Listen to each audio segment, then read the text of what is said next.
नमस्कार। आज हम पौराणिक कथाओं की गहराइयों में उतरने वाले हैं। एक ऐसी कहानी को समझने की कोशिश करेंगे जो अंधकार, शक्ति और आखिर में एक अविश्वसनीय मोक्ष की बात करती है। ये कहानी है अंधकासुर की। जी हाँ, ये कहानी है अंधक की। एक ऐसा असुर जो जन्म से ही अंधा था, लेकिन उसकी किस्मत में, उसकी नियति में लिखा था देवों के देव महादेव को चुनौती देना। तो ये संघर्ष सिर्फ शक्ति का नहीं था, ये ज्ञान और अज्ञान के बीच का भी था। तो चलिए इस कहानी को बिल्कुल शुरू से शुरू करते हैं। देखते हैं कि अंधकासुर की उत्पत्ति आखिर हुई कैसे और उसे वो कौन सी शक्ति मिली जिसने उसे लगभग अजेय बना दिया था। अंधक का जीवन अंधेरे में ही शुरू हुआ। वो जन्म से अंधा था और उसे अपनों ने ही त्याग दिया था। लेकिन उसने अपनी इच्छा शक्ति को, अपनी विल पावर को ही अपना रास्ता बनाया। और फिर सदियों तक उसने इतनी कठोर तपस्या की कि उसकी भक्ति ने आखिर में सृष्टि के रचयिता भगवान ब्रह्मा का ध्यान अपनी ओर खींच ही लिया।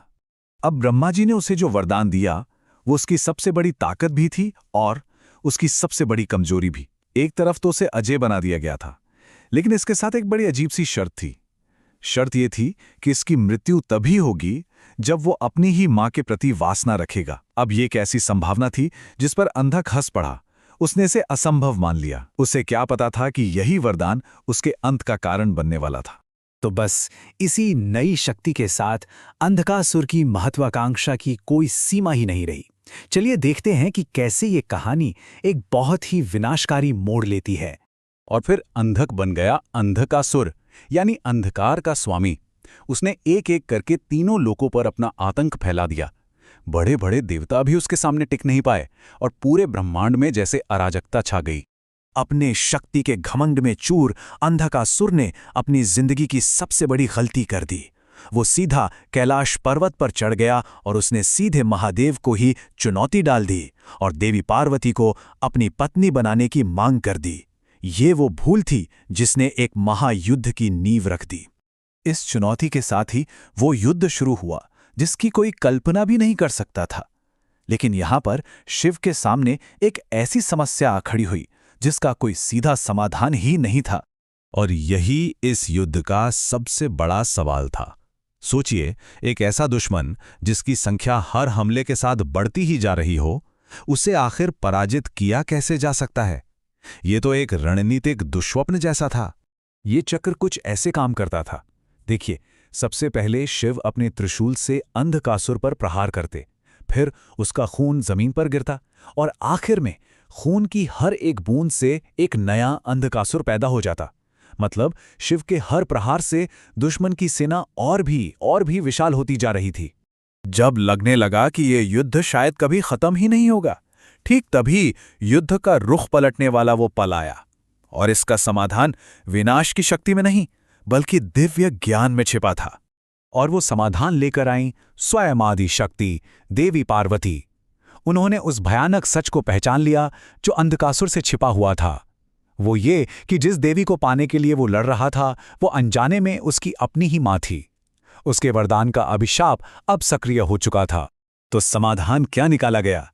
देवी पार्वती ने महाकाली और अपनी भयंकर योगिनियों का आवाहन किया। ये देवी की ही विनाशक शक्तियां हैं और उनका काम सिर्फ एक था, अंधकासुर के खून की हर एक बूंद को जमीन पर गिरने से पहले ही पी जाना। इस दिव्य हस्तक्षेप के साथ ही युद्ध अपने चरमोत्कर्ष पर पहुंच गया।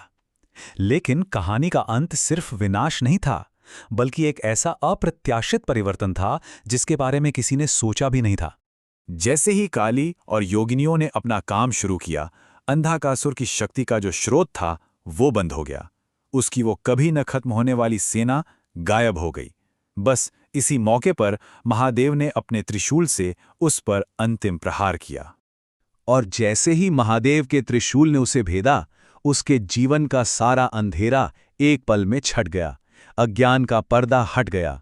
मृत्यु के उस क्षण में उसने पहली बार देवी पार्वती के असली स्वरूप को देखा और उसके मुंह से सिर्फ एक शब्द निकला, मां। और यहीं पे आके ये कहानी असाधारण हो जाती है। अंधकासुर के अंतिम क्षणों में उसका पश्चाताप देखकर शिव ने उसे नष्ट नहीं किया, बल्कि उसकी आत्मा को शुद्ध करके उसे एक नया जीवन दे दिया। वो अंधकासुर से बन गया भृंगी, महादेव के सबसे समर्पित गणों में से एक। ये कहानी हमें सिखाती है कि सच्चा पश्चाताप किसी विनाश को भी मोक्ष में बदल सकता है। अंधकार पर विजय तो हुई, लेकिन उसे नष्ट करके नहीं, बल्कि उसे बदलकर, उसे परिवर्तित करके।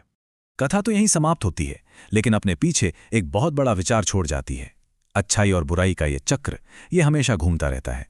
एक अंधकार का अंत अक्सर किसी दूसरे के उदय का संकेत होता है। ये सोचने के लिए एक बहुत गहरा प्रश्न है,